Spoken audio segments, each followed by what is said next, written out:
M Brahma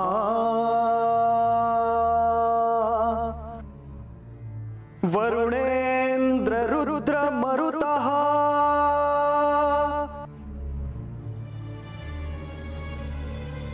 स्वामी, कोणता भक्त हाक मारतो आहे? ध्यानात इतके मग्न आहात? बाणाईला भेट घ्यायची आहे देवी. वाटलंच मला. ती अस्वस्थ असणं स्वाभाविकच आहे. तिच्या दृष्टीने हे सारंच गोंधळून टाकणार आहे.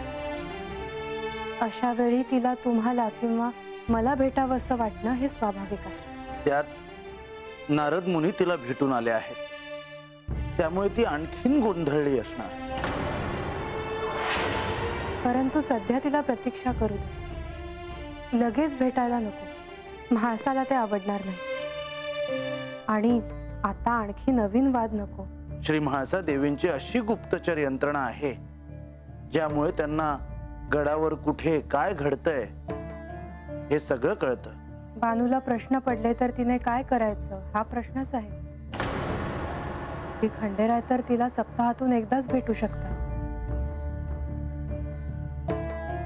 काहीतरी मार्ग काढून मी बाणाईला भेटून येतो. आता नको. आपण पाहू काय करायचं. बर. आख्यानात सुद्धा नारद मुनींना स्वतःवर नियंत्रण ठेवता येत नाही. विष्णूंनी असं केलं असतं, प्रधानजी तुम्ही काय केलं असतं असं विचारतात. हो, त्यातून म्हाळसाच्या दृष्टीतून काही सुटत नाही. मला तर वाटतं की काही दिवस आपण आख्यानात थांबायलाच नको. असं करून कसं चालेल देवी? किंवा बाहेर जातो आहोत असं सांगून गुप्त होऊया. त्याने संशय जास्त वाढेल. परंतु आपण इथे राहिलो आणि ह्या गोंधळात म्हाळसाला कळलं की बानूला आपल्याविषयी अधिक माहिती आहे तर? तसं झालंच तर मी पाहीन काय करायचं ते. आता सगळा विचार नको करायला. श्री खंडेरायांच्या मनात काय आहे हे महत्वाचं आहे. पूजा करणं राहूनच गेली. मी काय करू म्हणजे ते मला समजत्याल. मला याआधी महाराजांनी सांगितलं असतं तर मी काहीतरी करून त्यांना प्रसन्न करून घेतलं असतं. त्यांची कृपा माझ्यावर राहावी म्हणून मी काय करावं हे तेच मला सांगते.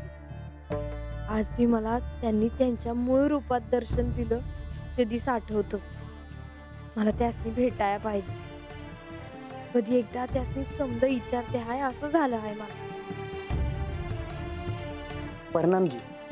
राघवा याजी थांबा वाईस पाणी आणून देते. नका राहू द्याजी.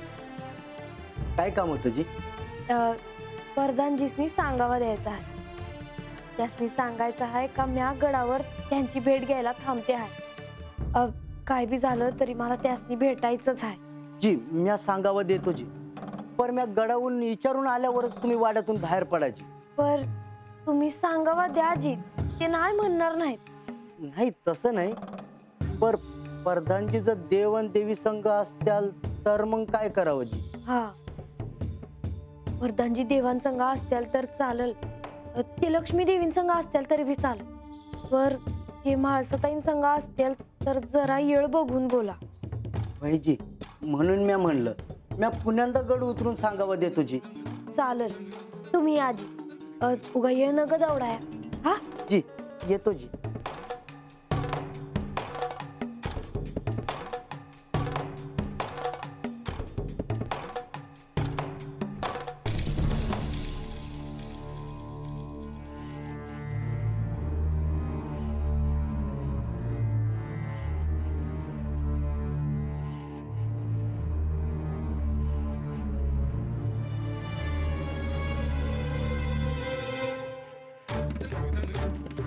याची नोंद ठेवायला सांगा.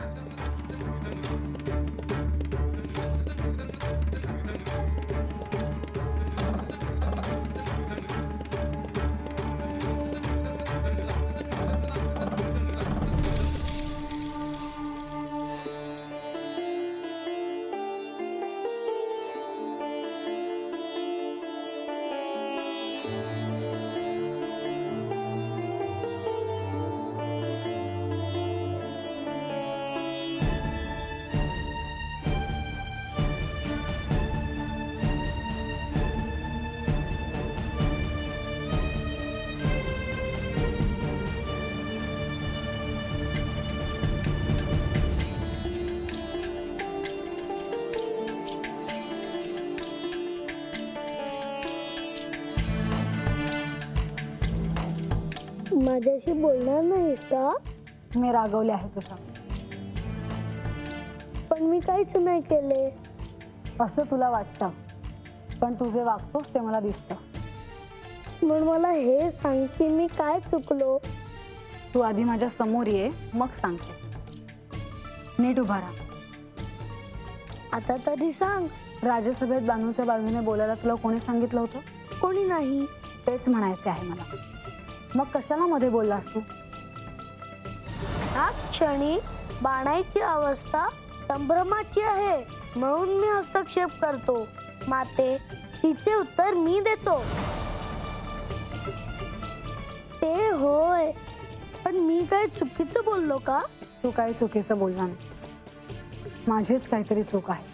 तुझं काही चुकत नाही, पण तू फार रागवतेस. लब्बाड आहेस तू.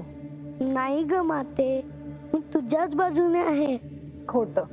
अगं खरंच. मी काय करू जेणे तुला खरं वाटेल? काही करू नकोस. तू माझ्या जवळच राहा, मला सोडून कुठेही जाऊ नकोस. मी तुला कधीही सोडून जाणार नाही.